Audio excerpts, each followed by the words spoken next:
Here are three reasons why I'm still holding Polkadot's native token called DOT, even though nothing I say is financial advice. Well, reason number one is because the idea of $50, I'm still thinking about that. And let's say DOT were to go to the price of $50, considering current circulating supply, market cap at that point would be around $80 billion. Now, that's around a 12.5x from here. And let's say it were to, do that, right? Again, that doesn't seem too ridiculous to me because, again, the market cap around 80 billion, which at first glance may seem a little bit like, whoa. But then if we take a look at what Polkadot is trying to achieve, again, it's focused on interoperability, focused on connecting blockchains together, which I'm going to get more into later on in the video. But even besides that, when I consider how Dogecoin reached over $80 billion in market cap back in 2021, a time with far less crypto owners, by the way, than right now, arguably. I mean, back in the peak of the 2021 bull run, around 300 million crypto owners. Now there's over 600 million. That's a big difference, pretty much double. Not to mention, we've seen BNB that year reach over $100 billion in market cap. So this is just kind of my mentality. I mean, that market cap wouldn't really surprise me, especially when I consider how when it comes to these projects that are focused on interoperability, Polkadot arguably, I think, is number one in terms of the reputation and the recognition. Now, we're on a 12.5x from here at the price of $50. Some people may be thinking, they may say, okay, it's not that good and all this. Well, my response is this. It's going to be different on a case-by-case basis, of course, but then if I take a look at Bitcoin, let's say some people are saying 300 grand. If it, let's say, even does reach that this cycle, that's less than a 3x from here. Some people are saying, oh, Ethereum at 10 grand. Now, if Ethereum ever reaches that, that's less than a 3x from here. So, in my perspective, 12.5x compared to less than a 3x. Sure, I get it. Bitcoin and Ethereum is cool. It's done very well. But then it's already done its thing a little bit.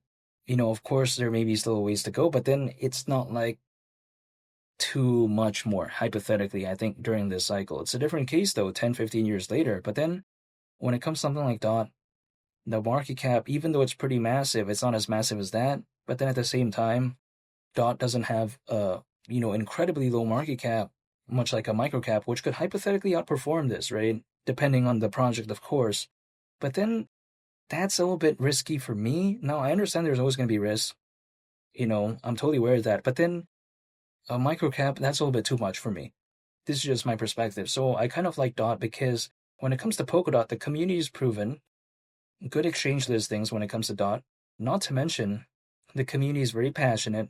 DOT has allegedly over 1 million holders. Not to mention, market cap when it comes to DOT is kind of in that range where, I do want to look for something like that.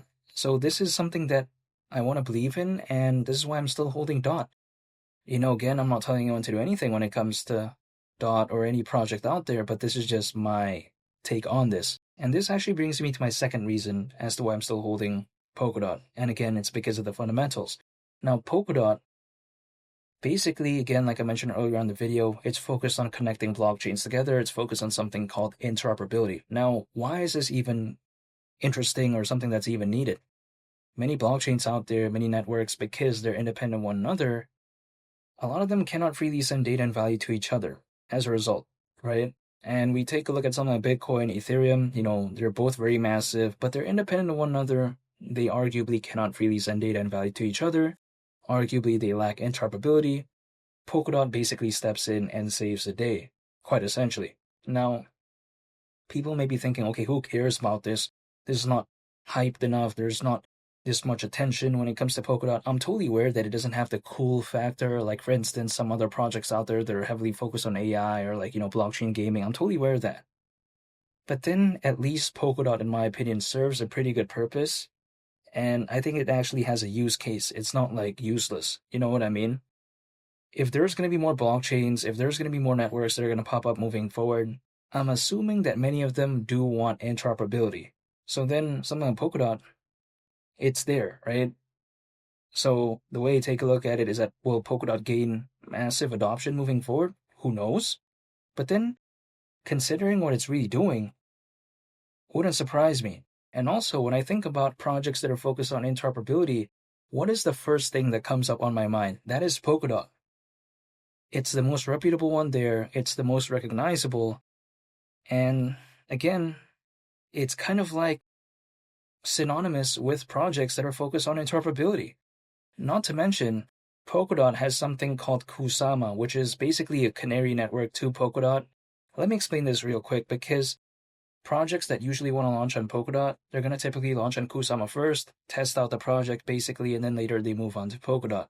Kusama is basically like a testing ground a little bit for Polkadot, I would arguably say. But then, in my opinion, why is this even interesting? It's because even though a project is not like required to move on to Polkadot later if they start off with Kusama, like for instance, Moonriver, that's on Kusama, and I'm very bullish on Moonriver. Even despite that, it's kind of like a good way to, I would say, attract projects and developers, sort of, to test out the waters, right? Instead of just jumping straight onto Polkadot, because allegedly on Kusama, it's easier to make changes on, so that's a big bonus. Also, it's allegedly cheaper to rent building space, so I think that's another also advantage that it may have over just straight on going to Polkadot. So I find it pretty interesting. It's kind of like, test driving a car or, getting a free trial at a gym. That's the way to take a look at it, right? Now, a third and final reason why I'm still holding DOT is because the way I view it is that maybe if, let's say, we do ever see a fully fledged type of altcoin season based off history, it may not seem that far away because historically speaking, altcoins usually they peak around 18 months after a Bitcoin halving event as a worst case scenario. And the last Bitcoin halving event happened in April of last year. So 18 months, a year and a half basically is October based off that date right after, again, 18 months from April of last year around October this year. Now, we're not in October yet, but then it doesn't seem that far away, and who knows if that date will ever come true because, it may be different this time around, may happen later, but whenever that happens, even if it happens in Q1 of next year, which, again, there's no guarantees it will, but I'm saying if it, let's say, does, that wouldn't even seem too far away to me because I've been holding for a long time, basically, when it comes to DOT. A couple of years now. So then, if I have to wait maybe arguably, let's say 5 or 6 months, it is what it is. I can't control the market. I can't control what happens to Polkadot. I can't control what happens to the price of DOT. So I'm just going to stay patient. That's pretty much it. But at least based off history, maybe it may not seem that far away. Hypothetically, I want to just be holding, waiting, and those are 3 reasons why I'm still holding Polkadot's native token called DOT. And feel free to subscribe if you enjoyed this video. I'd greatly appreciate it. It's been Lee the Captain, and I'll catch you on the next one. I'm out. Peace. Bye.